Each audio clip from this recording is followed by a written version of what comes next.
Oi, eu sou a Diana Gabani, eu sou CEO e fundadora da The School of Life aqui no Brasil. O meu negócio é aumentar a quantidade de inteligência emocional em circulação no mundo.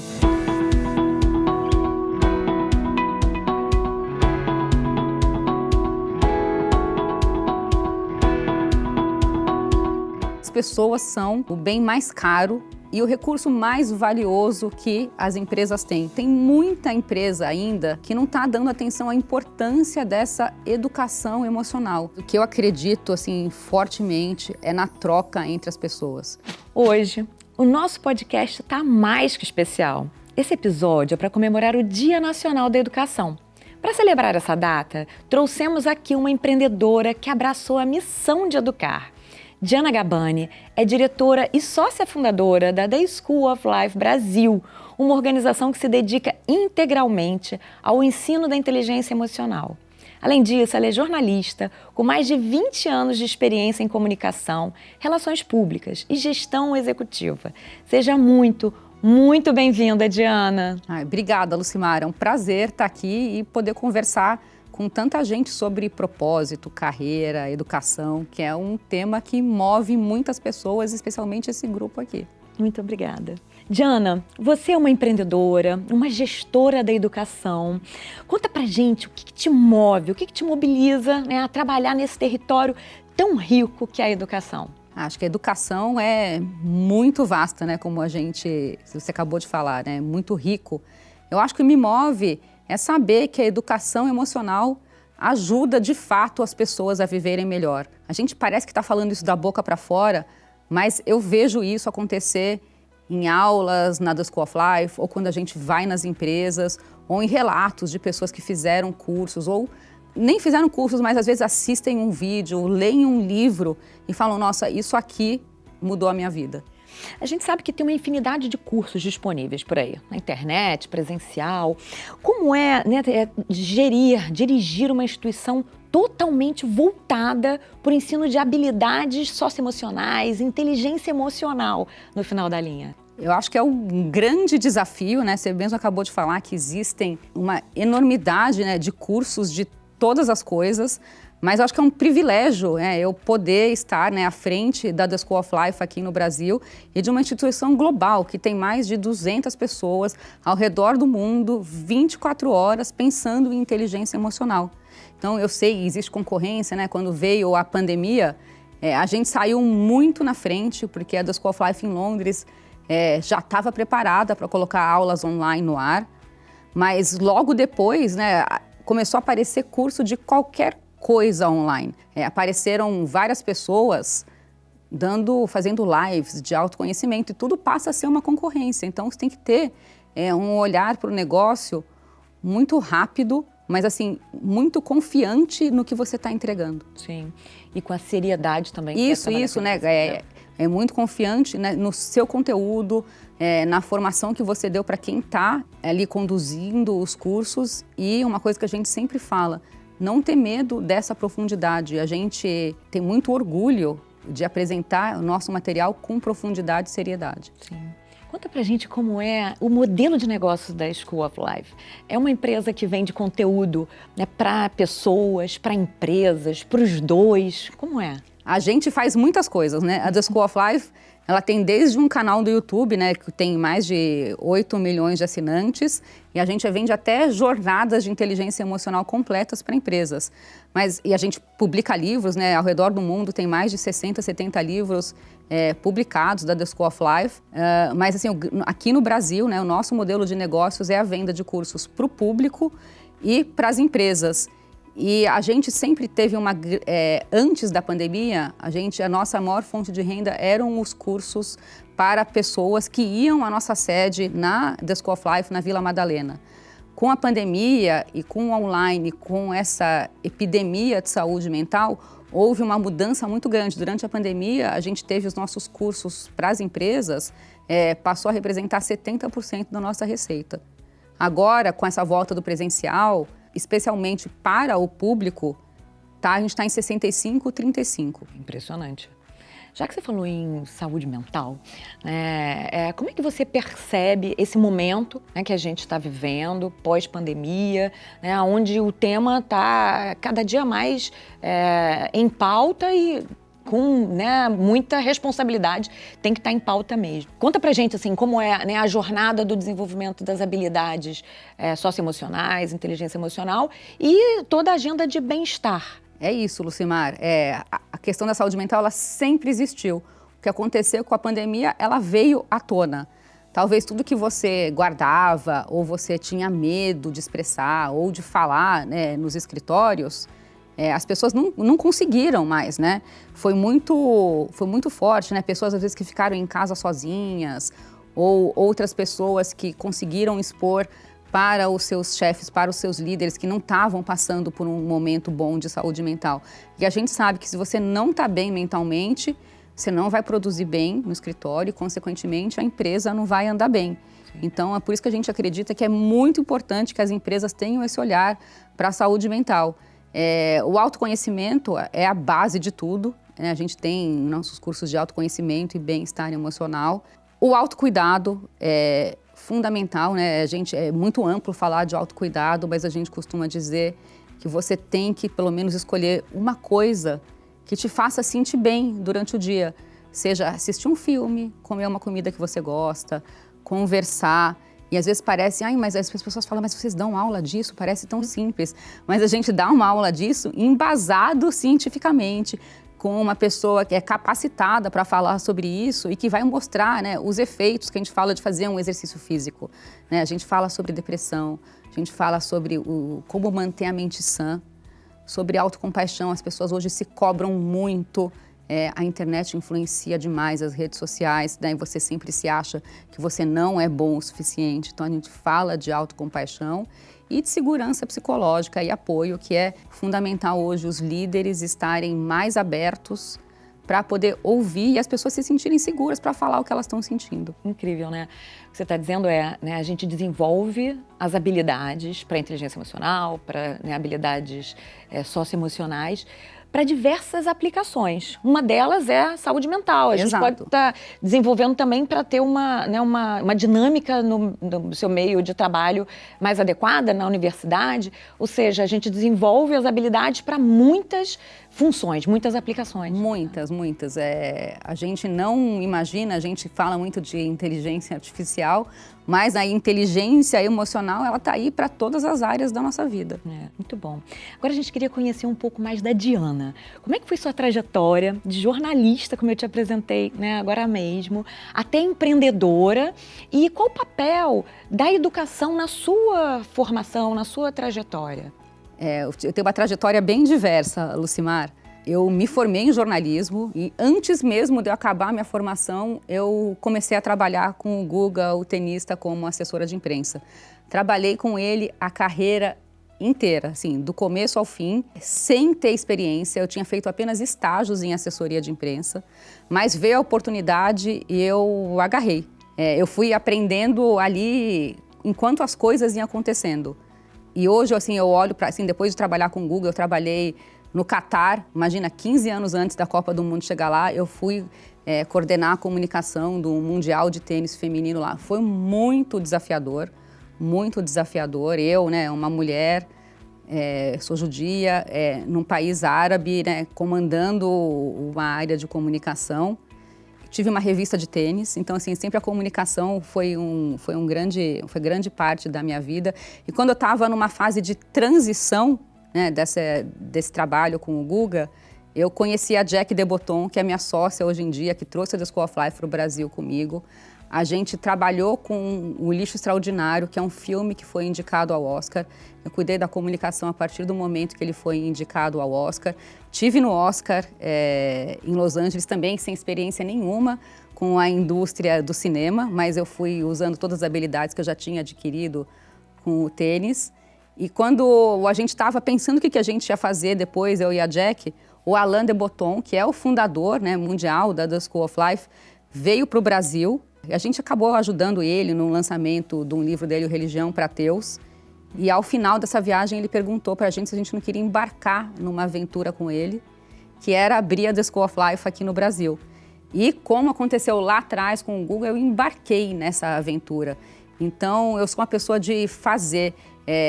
Talvez se eu tivesse parado lá atrás para pensar como que eu vou fazer esse trabalho, ou como que eu vou montar a The School of Life, talvez a gente não tivesse feito. E a minha educação, né, fiz cursos na NYU, de extensão universitária, na Poynter University, mas eu estou sempre com um olhar muito curioso, muito olhando, muito lendo e em contato com pessoas, né? Eu acho que isso ajuda muito na hora de você abrir um negócio, montar.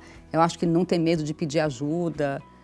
São muitas coisas aqui para falar, mas eu acho que eu usei assim, todas as habilidades que eu adquiri e fui crescendo assim, no tênis para montar The School of Life. Você precisa de resiliência para montar um negócio, você precisa de adaptabilidade muito, porque as coisas mudam, você tem que estar pronto para mudar, você precisa de criatividade, muito autoconhecimento,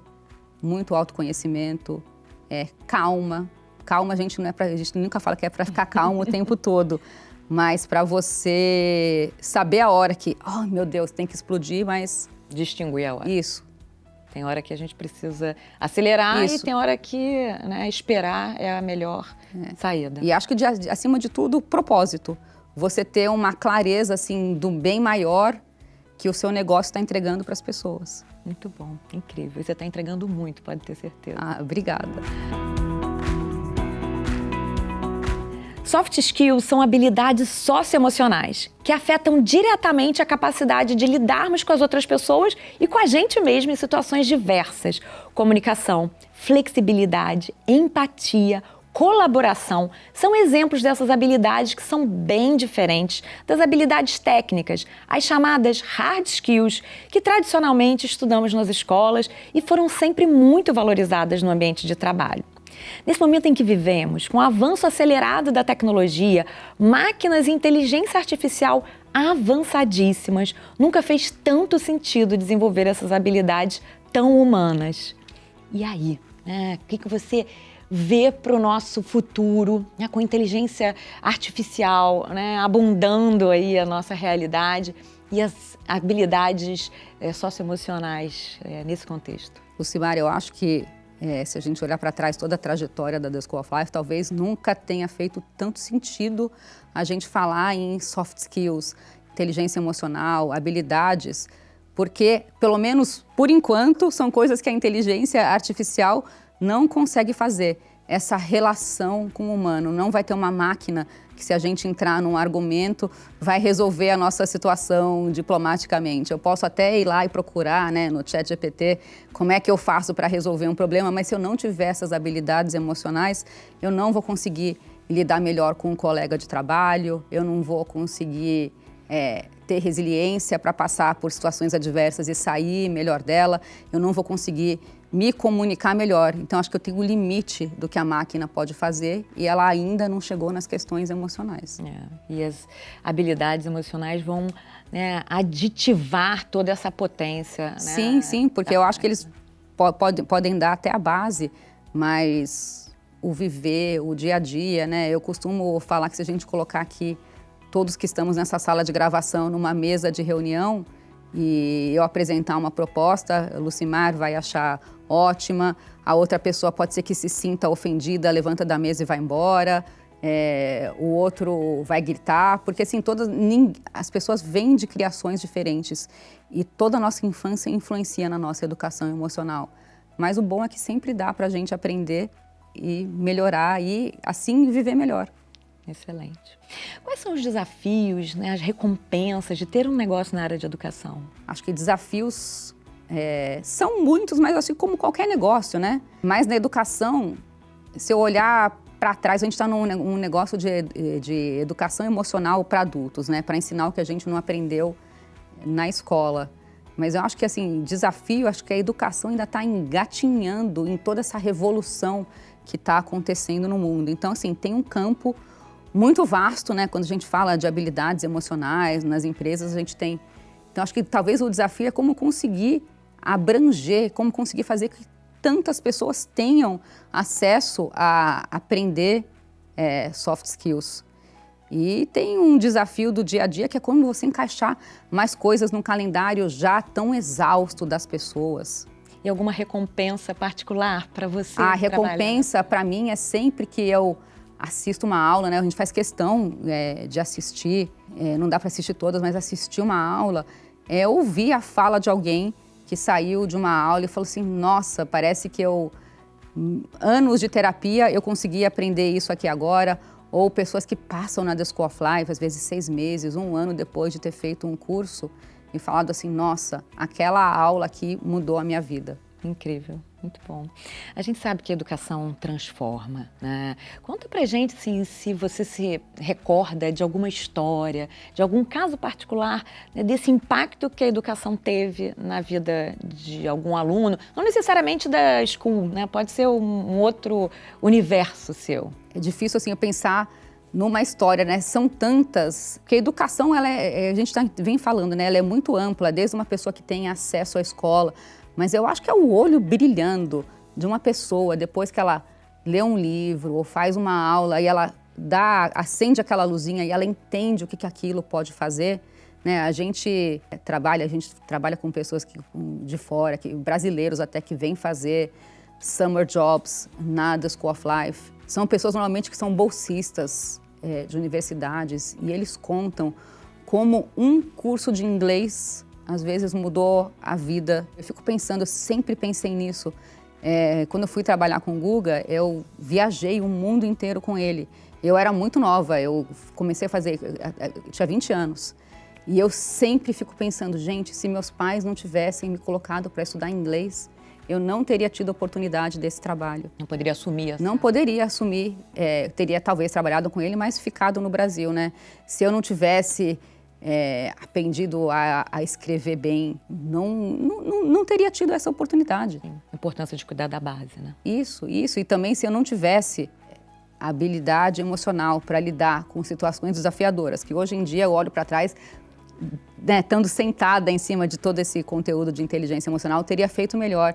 Mas lá atrás eu já tive, né, aquele jogo de cintura, você saber a hora de falar com uma pessoa, faz muita diferença. Sim. E nesse mundo que a gente vive hoje, né, de multiplataforma, de abundância de conteúdo, como a gente já, né, falou agora mesmo, você vê assim alguma forma melhor de ensinar ou, né, todo esse conjunto é muito potente? Como é que você enxerga, né, o ensinar hoje nessa realidade de abundância de conteúdos e de plataformas também? Realmente existe uma variedade enorme de modelos de ensino, mas o que eu acredito assim, fortemente é na troca entre as pessoas.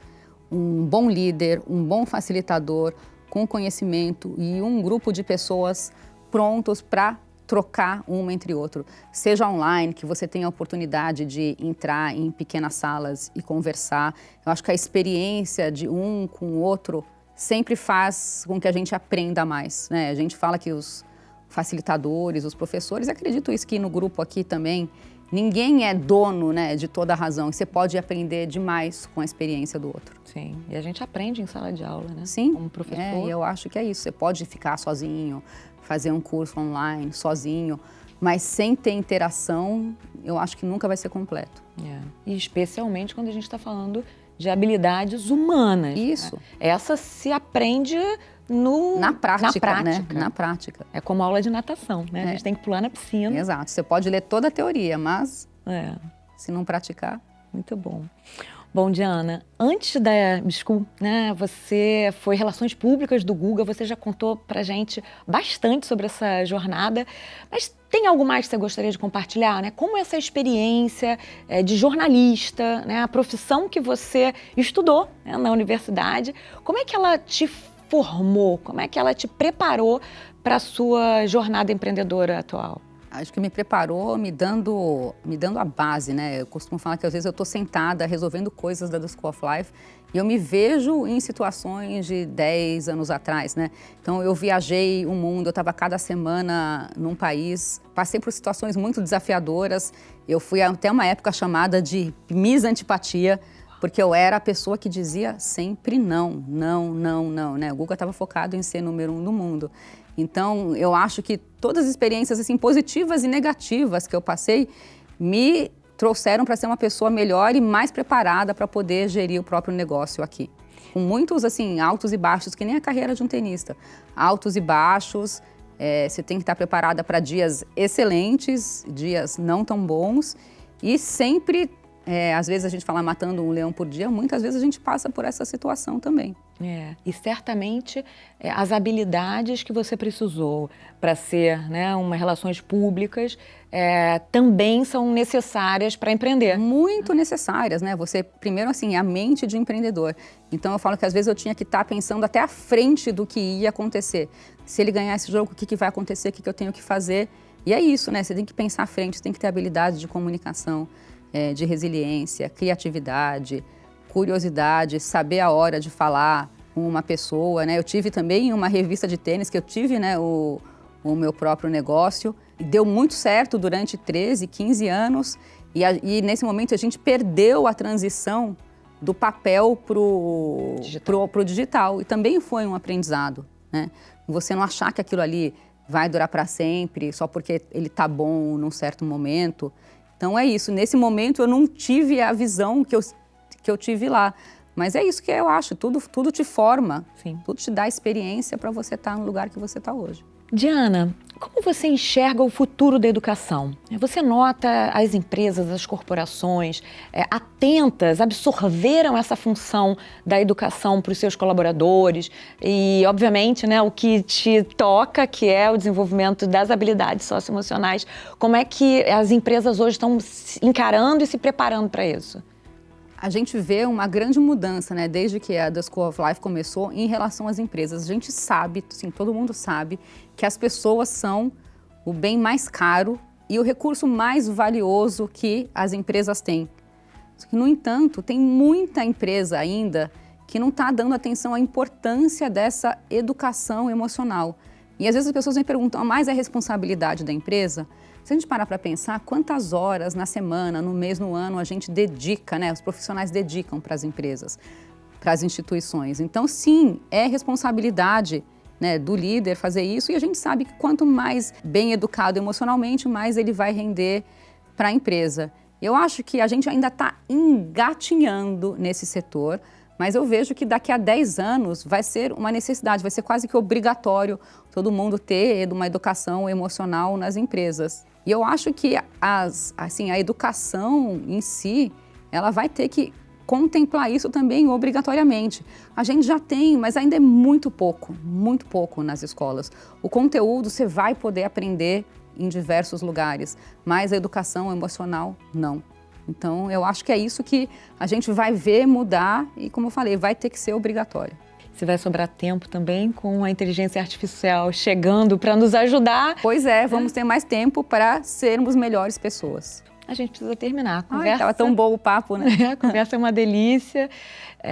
Para a gente terminar, queria que você deixasse um conselho, uma dica para quem está ouvindo a gente, né, sobre como desenvolver os primeiros passos para desenvolver as habilidades socioemocionais, inteligência emocional. Eu sempre gosto de começar pelo autoconhecimento. Eu costumo dizer que o autoconhecimento, ele é o alongamento. Quando você vai praticar um esporte, você precisa se alongar.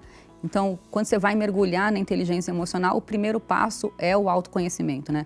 O autoconhecimento vai te ajudar a lidar melhor com relacionamentos, a entender quando é o momento que você não está bem ou o momento que você está melhor, ou entender o que está passando na sua cabeça para você poder tomar aquela decisão. Estava até conversando com o Alain de Botton outro dia, nosso fundador, e ele deu um exemplo que eu acho que é muito bom, né, sobre a importância do autoconhecimento e você mergulhar aí na inteligência emocional.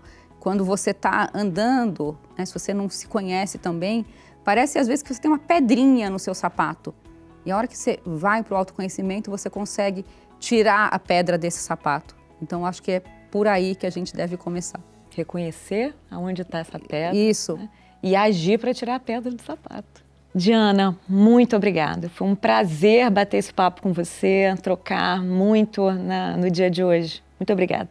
Obrigada a você, Lucimar, ao grupo IBMEC. E é sempre um prazer poder falar assim, do tema que me move todos os dias, que é a inteligência emocional. Obrigada. E você, já sabe qual é o seu negócio? Se gostou desse conteúdo, então aproveita e segue a gente no YouTube do IBMEC, no Spotify e nas principais plataformas de streaming. Também tem muito conteúdo e cortes lá no Instagram, @IBMEC, e no TikTok, @IBMEC.oficial. E até a próxima!